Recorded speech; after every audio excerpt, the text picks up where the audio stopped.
Okay, and we are now live. So, warm welcome Yeah. to each and everyone. So, this is Phil from Let Us Talk It, and today is another Wednesday of Let Us Talk It weekly Zipinars. So, why if you're wondering why it's Zipinar, not webinar, because we try to zip in two topics in one session in order to maximize the information being shared and minimize the time being consumed. As we wanted to give you the best value of information in terms of sharing, and this is the Let Us Talk It initiative of giving back to the community through free knowledge sharing. So, for those who are watching live out there, please do share this video, this live video, or this recorded session, and the other videos that we have for informational purposes, and so everybody could take advantage of this free knowledge that we are doing in this platform. And this is hosted by Cogent Integrated Business Solutions. They're an IT company based in Detroit, Michigan, United States. And yeah, they do all the IT stuff, developing websites, applications, and all sorts. And they do staff augmentation as well. You can check out the website on www.cogentibs.com for all the services that is offered by Cogent. And yes, they thought of giving back to the community, and this is the best way to give back to the community through a form of free knowledge. All right. And let me introduce to you the first topic that we have uh, for today. So,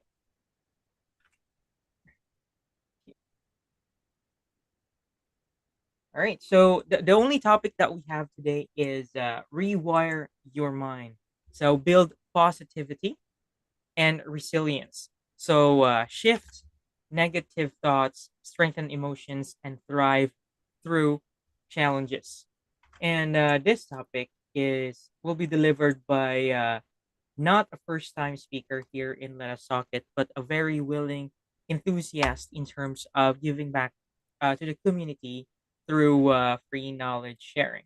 And the speaker is a chief architect at Drumataru Consultants in Hyderabad, with nearly 2 decades of industry presence, and a certified corporate director, Institute of Directors and soft skills trainer, and has led impactful corporate programs on effective public speaking, team building, ethical leadership, and conflict management, and has trained more than 300 IAS officers at MCHRD and conducted workshops for women's self-help groups, Faculty of Architecture and Entrepreneurship development. And none other than our favorite, one of the favorite guest speakers that we have, actually, because she's very willing in terms of this kind of initiatives. And let me introduce to you Chitana Jain for this topic that we have today. Hello, Chitana. How are you today? Doing good, Phil. I hope you're doing good too. Yes, I am doing good as well. Thank you so much for asking. Yeah. And yeah, we are fascinated with the topic that you have chosen today, and we are really excited to hear about this wonderful topic. Yeah. So, first, at the outset, I would like to thank Phil because he keeps pushing my creative boundaries every time. And just like the Zipinas, he'll just zip across the message saying, "Are you free?" So, yes, so Phil, I think, I'm always ready to do this because I'm quite passionate, which is passionate about giving back to the society by knowledge sharing. So, today's topic that we've chosen, that is rewiring the brain for positivity and resilience, I think is very, very important because we keep facing this in day-to-day life, but we don't realize what exactly it's all about. So I think what I will be doing in the next 30 minutes is we will probably deep dive into a few concepts that are aligned with this particular topic, and I will try and see if I can give you some kind of examples which will make this topic a little more interesting.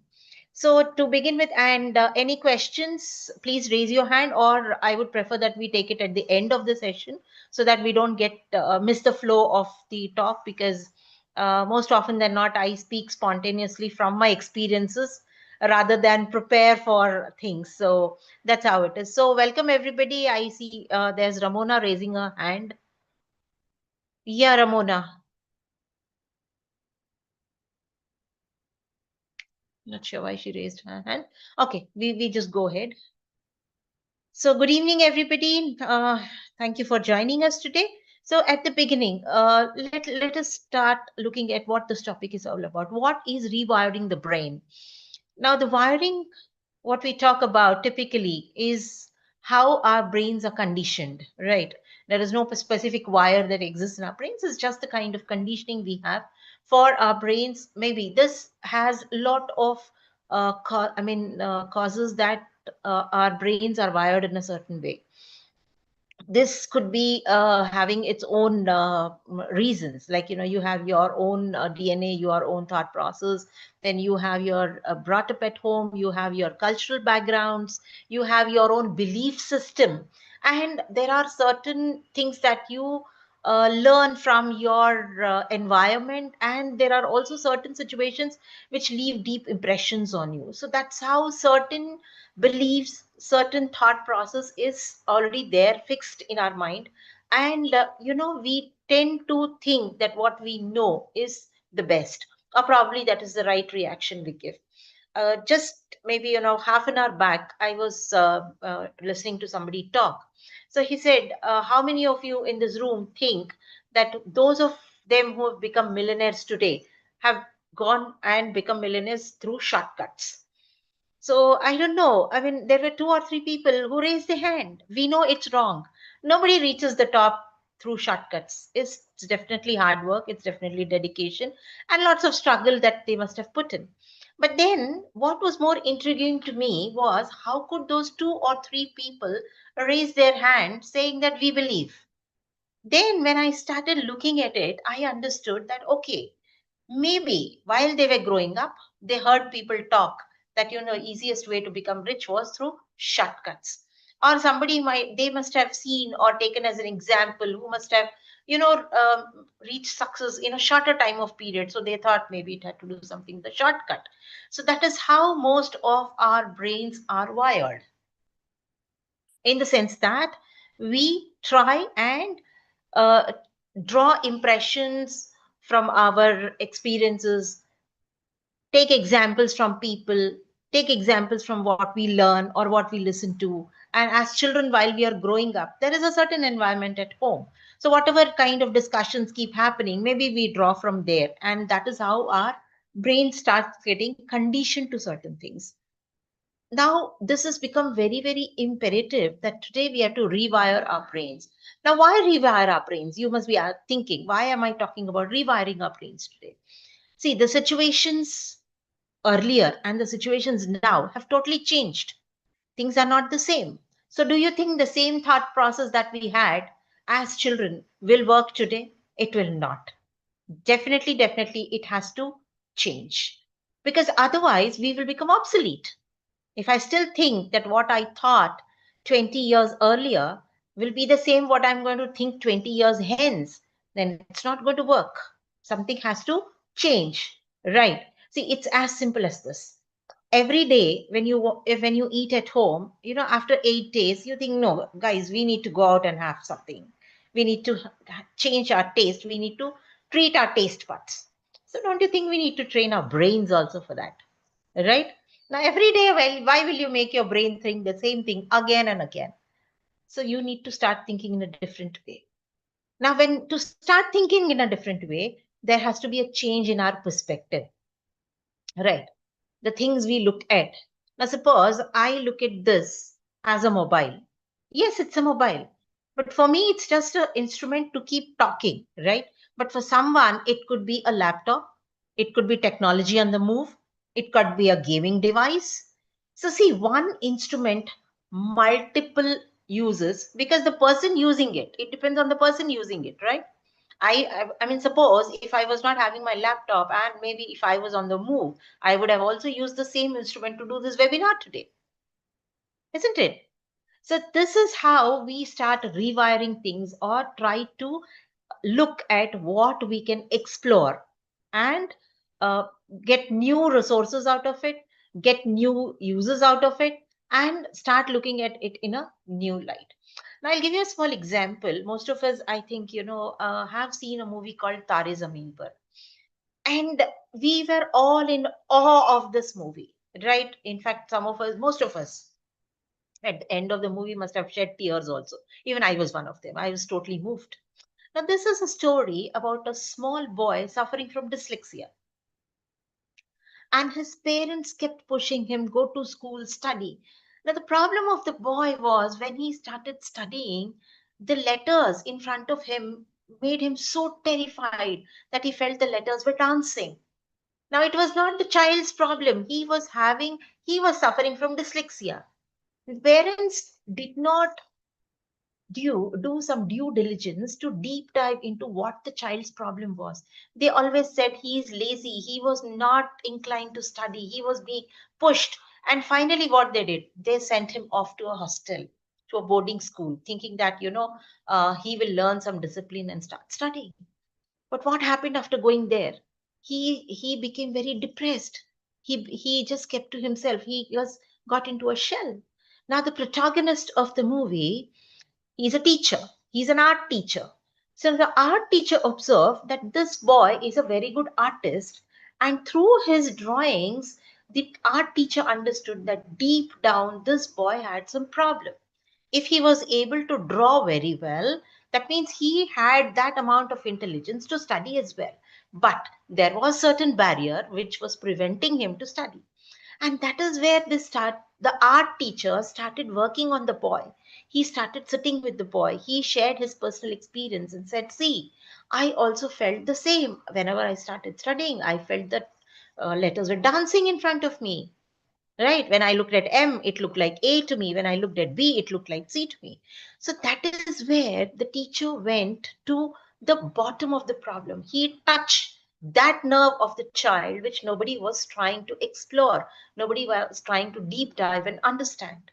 And then, when the teacher started working on the boy, much against the resistance of everybody, the boy started working. He started trying to understand. So, here, what we understand is the teacher, like all others, instead of giving up upon the boy or trying to think that he was lazy, trying to think that he was not putting his effort, tried to understand what was the cause of this problem. So I think most often than not, even in our lives, there are certain times that, we do not try to deep dive into the problem. We look at it only at the superficial level. And most of us talk about the cause and effect. We say, oh, come on, suppose suddenly you get angry at a certain situation. You simply say, oh, that was what triggered me. And then I got angry and I lost my cool. Now, what we need to work here is not upon what triggered you, right? We know what triggered us, but why it triggered us. What was the reason that the trigger led you into a zone which was not unacceptable, which made you so angry that probably you lost your cool. So here is where we need to rewire our brains. That is, start thinking or understanding as to what causes your triggers, what causes certain behaviors from you, that even if you know that it is wrong, suddenly you become very, very vulnerable and you start behaving in a certain way. That is a behavioral aspect. Then, when you come to your thought process, why is it that you are looking at certain things only in one certain perspective? Right? We always, most often than not, including me, we are all funneled because we do certain things day in and day out. So when we're doing things day in and day out, we always feel that this is the right approach to it. And then, because it is most often than not successful, we think that this is the best solution. And we never even look at a solution which can alternatively be useful. So I think that is where we need to make the shift. Next comes the verbatim. How are you going to rewire or reframe your verbatim? Now, most of our motivation coaches and our positive talk, gurus, they keep telling you, no, no, no, instead of saying I can't do it, tell that I will try and do it. Now, guys, let me tell you, this is not such an easy task. Because when you know that you're not able to do it, you will simply surrender and say, I'm not able to do it. But instead of thinking that I am not able to do it, can we just make a shift and think, what is it that I have to do so that I can do this? Now, this is not something which people can keep coaching you and telling you to, shift your thought process. It has to come from within. I always, believe that something like this is some much often than not motivation. It's a motivation, right? To even think in a different way, you need to be highly motivated to think that, yes, I am going to think about it in a positive way. So instead of saying, I can't do it, if I say, what will it take for me to do this? I think I have already switched to the thought process that, yes, I want to do this. So what is the difference when I say I'm not able to do it? I have stopped myself, I have created a barrier, I've created a boundary. But when I opened up and said, let me see what it takes to do it, I have shifted from there towards a positive attitude by just changing my perception and perspective towards it. So that is a rewiring process towards positivity. So most often than not, these days I a bit of an observer. So people keep saying, come on, you need to use these switch words to get well, switch words to lose weight, switch words to get rid of your fear. I don't know how much the switch words work, but what works for us or what works for people like us, is to switch and shift our thought process, shift our verbatim, the way we talk. Okay, we can think. Like, I'll give you another example. Like today morning, there was something that I had to deliver. I knew it was very difficult for me to deliver that particular project in that short time. But instead of telling my team that, no, no, no, we can't deliver, we all sat down, we all put our heads together. We said, let's see how to make it work. At least 100% if we target, 90% we will reach. And then for that 10%, probably we will request the client for another 24 hours extension. So one of my lead architects said, ma'am, that is a wrong approach. Let us tell him right at the beginning that we can't do it and we will need so and so time. I said, okay. Then I talked to when I asked the others while we were brainstorming, I said, what do you all think? They said, no, ma'am, let's target 100% and let's see. Even if we are able to do 90%, the 10% we'll ask for the extension, but let's fight tooth and nail till the last minute of our deadline. So just see if you as a leader, you as the boss, or you as a person in charge of affairs of your own life, or your students, or your employees, or your kids, or your family, if you are able to make the shift, you know what happens? People are observing us all the time. So when you start making the shift, automatically it will start trickling down, because somewhere some thought process will start. Arey, why has she shifted? What is it that has happened that the switch has come over? And this is where the resilience process starts. You will start automatically trying to see that, yes, I will do it. Let me see what it takes to do it. So that is when the resilience process starts. And once you become resilient, I think, it's not very difficult to achieve goals which are not achievable. And then you start looking at things in a very, very new light. You will not even realize when this shift has happened and a new you is born. And for the new you to be born, it is your effort. Nobody is going to, coach you every day. Okay, I can talk to you one day. Maybe, if I have been effective, this talk will last with you for a while with some. Some might forget immediately in the next 15 to 20 minutes. Some might want to carry a few things from this talk, maybe later. Some of you might think, okay, she said, let me experiment and see. And some would dismiss it off saying, oh, come on, everybody talks like this. But for me, my target audience is somebody who thinks, let me experiment and see. And if you try and experiment, and if you find that, yes, we are able to make the shift, I think, this kind of knowledge sharing sessions are of great value to you as well as me. Why me? I'll tell you. Every time when I want to talk to all of you, what I'm trying to do is I'm sharing my experience, or I'm trying to analyze situations and see what I must have done or what has worked for me and share with you. So in the process, maybe I am also revisiting what I have been doing and trying to see if I can get little better. So this is a two-way lane. It's not that, I am talking and you're listening, but then I am also learning out of this during my preparation, or during my, uh, kind of little bit of background work that I'm trying to do before I come and talk. Or maybe I'm also deep delving into certain things that I do as far as my behavior aspect is concerned, which might, lead to other changes. So I think rewiring is one process which can start small but can give you big results, because it's like a bullwhip effect.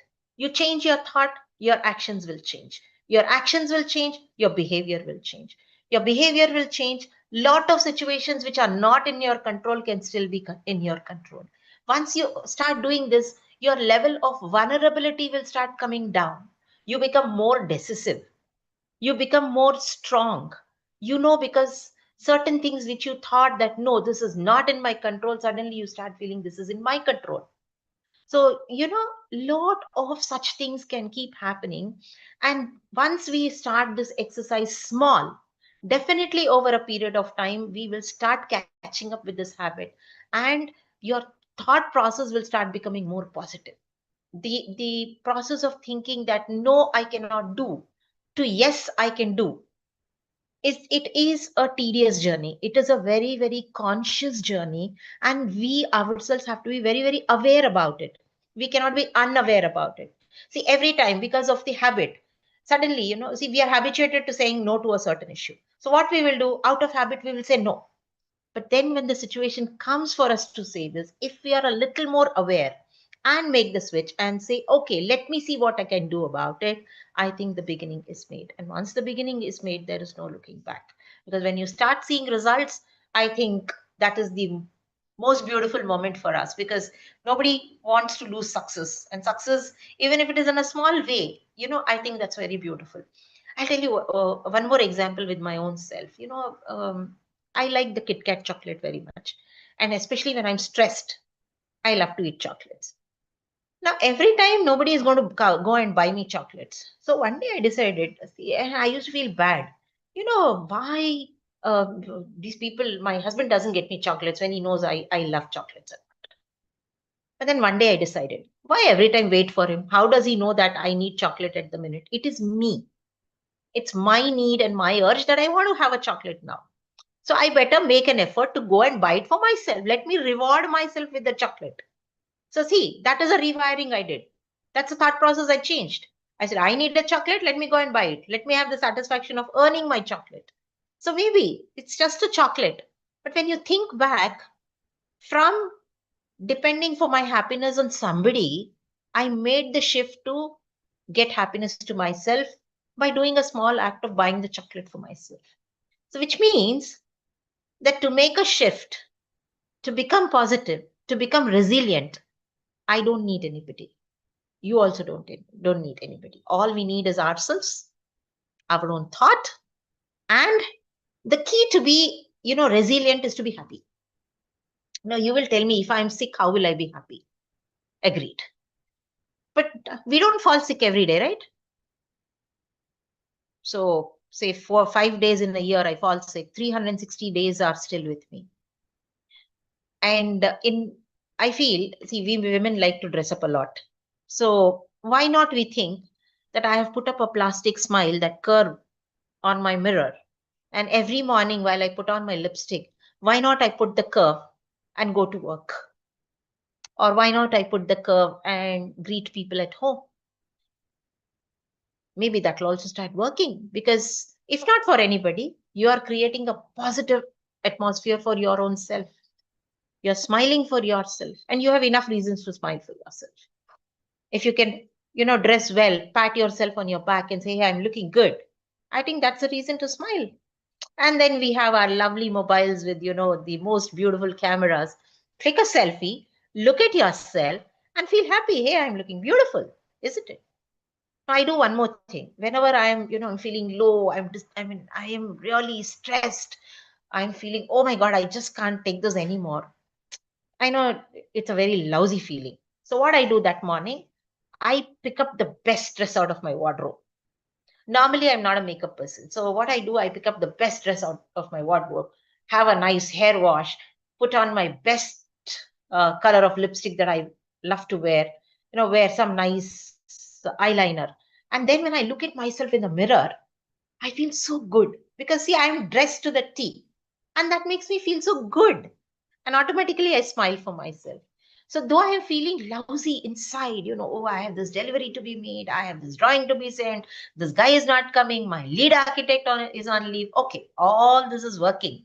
But that one moment when I feel good, and then I leave for work, once I reach office, I know things will keep happening, but I feel a little more geared up to encounter the situation. I feel a little more geared up to address the situation better. And rather than getting worked up or frustrated, what I start doing, I empathize with people. And then I try and get them on the same page as me. I try and make them understand, no, we've got to do this, we've committed for this. So I think, these are all the small little behavioral changes I made for myself. And that's when I realized that it's all here, it's all in our brains, it's all in our thought process. Yes, you will have external things keeping, they keep pricking you, people keep telling you, people keep talking to you. But I feel, what they talk is not in your control. Absolutely not. What we respond to is totally in our control. So what we can do is, rewire ourselves to not respond to negativity, not allow things to affect us so deeply that we ruin our schedules, and we get so worked up, and we get irritated, and our entire day is gone bad. So instead, we rewire ourselves to be positive, we rewire ourselves to be happy, we rewire ourselves to taking any situation head on, analyze it better, become less vulnerable. Because when you analyze things better, somewhere the solution is lying there. The devil is in the details. So I don't know where the devil is. Let's get to the details. And then maybe, start looking at things in a newer light. So that's what I feel, my dear friends, is rewiring all about. And hopefully, I've been able to do a little bit of my experience sharing, and a few of you or all of you could resonate with it. And we are feeling a little more better today after talking this, and we will try and implement a few things at least to start with. And then one fine day I will request Phil if we all can get together and brainstorm on this and have newer ideas come up, and then I can also learn from all of you. So thank you all of you for being there and allowing me to share my thoughts with you. Thank you, Phil, for giving me this opportunity time and again. And any questions that we think we can discuss, I think the floor is open. Yes, exactly. Thank you so much, Jitana. Definitely, I agree with all the points you have shared.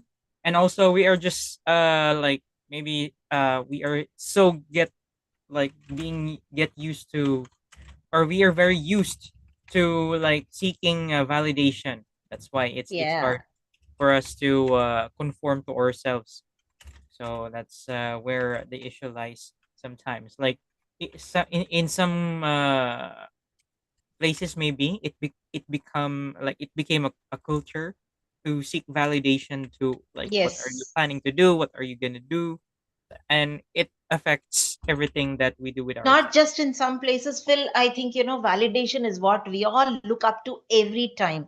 We wait for people to appreciate us. We wait for people to, tell us that, hey, you're right. That is because we are in self doubt most of the time. Because somewhere though you are very sure about it, you still want somebody to tell you, hey, yes, because see, we want to listen to what we want to listen, and people only tell what you want to listen. They will not tell you what they actually feel about you. So I think, this is also a very I think a very tricky process to understand that validation from somebody else is not important, where self validation is more important. So yes, very very valid. So Yes. yeah, Leilani says something. Since social media often changes how, I can, 1 second, let me see the I'll chat. read it for you. Yeah. Since social media often changes how young people see themselves, how can we help them learn to reframe problems as opportunities for growth and build resilience? Yeah. So, Leela, great question. This is one thing where, many of us have been discussing on this issue, because young people are so influenced by what they see, the content that comes, especially on the net and media. It is so intriguing, they just fall trap for it. But how we can change this, and make them understand that problems as opportunities, is that we start spending more time, especially if it is our own children or young minds that we have. We need to start spending more time with them and give them some hands on situation to resolve. We've done this with a batch of about 30 students, very young students, 6th and 7th standard. And all these children, they are very interested in watching those little reels, or making those reels and then putting up on media. And then the more number of likes and impressions they get, they go gaga over it. They think, oh, we're doing a great job. But instead of that, what we did is we told these children, make some reels wherein you can go and teach the same thing to children who are less fortunate. Go to the government schools, start interacting with them. And you won't believe, first day when we said do this, they were so irritated with us.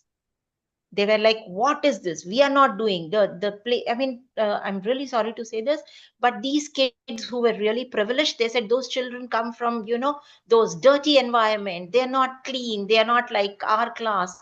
But then we said they are human. So the one thing we said is they are human. So you better go and see how they are. First time with lot of resistance they went. Second time, third time, still that stigma didn't go. But after a month, out of that 30, we had 5 children who said we want to go and share things with those children. So I think, get them engaged, and give them practical things to do. They are not theoretically aligned anymore. They are not like us. See, whenever our parents told us something, we agreed. We did not question. We didn't even think that it was wrong. We never had a second thought. But the children of today are very well informed. They know what they want. And again, the media influence plays havoc with their lives. So what we do is we get them to do practical things. We get them involved in decision making. So while the parents are talking about certain issue at home, at least of that level, not certain things which are not their age, but get them involved. Like, say, suppose you're making a travel plan, get them involved. Tell them, please explore. We plan to go to this place. What do you think we should do? Go to this place or something else? What are the activities we would like to do there? So instead of, saying that we have decided this for you, get them into the decision making process. That is when they will start feeling more empowered, and they will also think that, oh, we are a crucial part of the decision making, so we have a responsibility on us. So I think, we'll have to slowly start thrusting a little bit of responsibility on them, and then make them understand that this is very, very important. So I feel this is a little beginning we can make. Of course, again, as I said, it has to be continuously drilled, continuously followed up, and then I think it will start happening. Yes, that is true. Yeah. A great question and a great point, Leilani, that you have asked. Do Also, you this think actually, most? yeah, sorry. Yeah, there's a question, Phil. I can. Yes, I can read for you. Do you think most individuals now becoming too dependent on external validation for our self worth? Yes, most of them. Most of them, I think they actually live in an illusionary world. They think, unless somebody validates them, they don't feel very confident about it. Now, why that is happening? That is happening because we are bogged down by too many things around us. We are in self doubt because there is too much of perspective. I'll tell you what is happening. Now, there is a certain issue, and then people, again, when you start looking at social media, you have tens and tens of influencers talking about the same issue in 10 different ways. Now, here is the catch. What is it that you think about it, and how strongly you feel about it is what that is the issue that has to take precedence. Validation, external validation is not necessary when you know that you're doing very well. Now, when do you need external validation? Because sometimes, there are people around you who come all the while, all the time, try to put you down. There are people around you who create self doubt in you, saying that, oh, this is the thing. Maybe you can't do it. So when somebody says maybe you can't do it, is a cue, it's a red flag, which you must realize that they are not your well wishers. In fact, they want to stop you from doing certain things and they are playing a little bit of a game with you. So, this is a little bit of situations that get created. And people try in a very nice way, they're very sarcastic about you.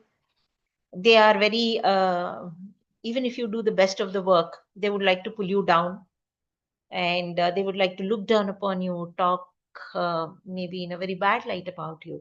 So that is where, when you keep hearing this again and again, that is when you start looking at external validation because you're in self doubt. Suddenly you feel, am I really doing the right thing or am I not really worth it? Is it what these people? And in a moment of frustration or a weak moment, you accept that you do not have it in you. But my dear friends, it's not like that. We all have it in us. It's just that we need to emphasize on the fact that if you think what you're doing is right, then it is right. You don't need any external validation. Small example I'll give you. I do a lot of things. I dabble into so many things that I do, but I don't drive.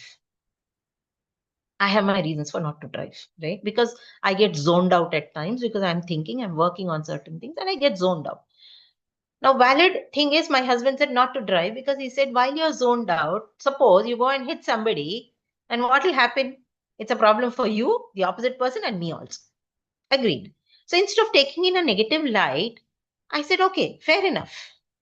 Now, when somebody says, hey, come on, you do so many things and you can't drive, then I tell them, yes, I can't drive. So when they say, oh, come on, how can you not do that? Then immediately what I ask them, see, I do one, two, three, four, five, six things. Do you do all of this? Then they say no. So then I tell them it's as simple as that. I do one to six. You do driving, but your driving vis-a-vis my seven things is totally different. So everybody need not do everything perfectly. It's good to be imperfectly perfect. Yes, imperfection is also beautiful in its own way. So if you are imperfect, great. No, I not maybe. Some think I'm good, some think I'm beautiful, some think I'm not good looking. Now, how much does it matter to me? What matters is I wake up every day, I go back to work every day, I feed 70 families in the form of giving them employment. So I think that's the high point for me. I take care of my family very well. That's a high point for me. So, where is external validation needed for this? So, I feel, again, shift your thought process. You are enough for you. So no validation required. That is very agreeable. And in connection to the validation, what's hard right now is that some young minds find possibly correct or wrong validation online, like on social media. So, Yes, and it's very hard to monitor or to filter. And yes, so very hard. it's Yeah, as actually Marathi says, she says it's even more sadder that someone from the family does it. I don't know the first name of Miss Marathi or whoever is there with that name. I agree totally with you that someone, it's a saying, someone who is closest to you will hurt you the most. So, someone who is closest to you will always look at you in the light or perception that they want to look at you in. They don't want to look at what you are or what you are worth it. So, it's always what they think about you. So, if they think you're not worth, they will only tell that to you. Why will they tell you that you're worth it? So, instead of getting hurt, think that, okay, on the lighter note, let me say this, I call them bananas. They're all manufacturing defects. So when there is a manufacturing defect, there is a defect. So what comes as an opinion also will be defective. So why take a defective opinion? Let's take an effective opinion. So thank yes, you. yes, that's true. All right. So this is actually a good like talk. Like thank you so much for the questions that you have given. So those are like additional thoughts yeah, added to this discussion. So Yes. For the like growing minds out there, if ever you came across or you stumble upon this topic on this video, you can actually work out things on how you have understood the topics that we have discussed here, or for those parents out there as well. So, like, give a few effort in terms of helping them understand what they see outside or online, because some young minds will have a hard time understanding those, and if that goes through and like mounts up, it will be harder on the long run. So Yes. make sure you intercept at a much earlier stage, because that are like maybe it became common problems right now in terms of the growing young people in terms of their selves. So, and that as well, we can help them in their in terms of mental health, because that's one of the few things that affects their like stability of their mental wellness and how they think of themselves. If they're confident, then that's a good asset. Yes. Yes. So, Okay. yes, Any Phil. other So, question? Yeah, sorry. yeah, any other, same thing I was to say, any other question, or otherwise we all call it a day. Yes, definitely. All right, let me just give them a minute. Let's see if anybody else on checking online or any other Thank you, questions. Priyanka. Absolutely. Thank you for that kind words. Okay, let's see. All right. I see no other questions. No other Definitely. questions. All right, so we can actually wrap this up. So again, my name is Phil, and our guest speaker is Itana Jain.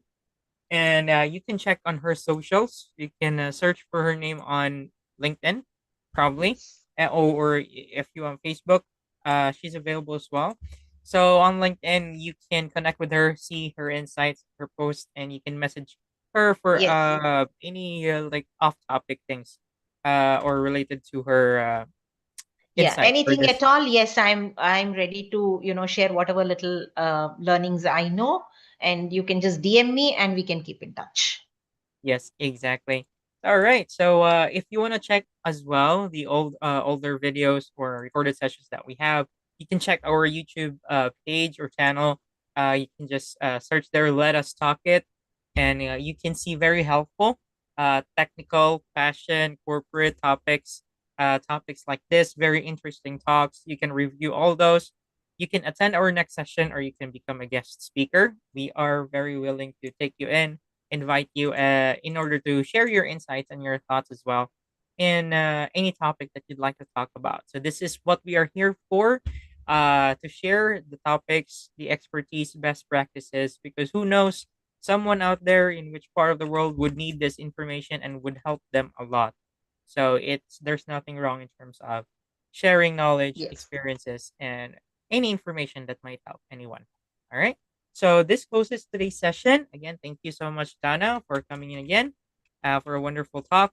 And thank you so much for those who have joined in and watched live and who will be watching this recorded session. So today's webinar is closing. Thank you so much, everyone. Take care as always, and have a Thank good, you. wonderful day. Thank you, everyone. Take care. And Take care. thanks, Phil. Thanks, Dana. Goodbye for now. Bye.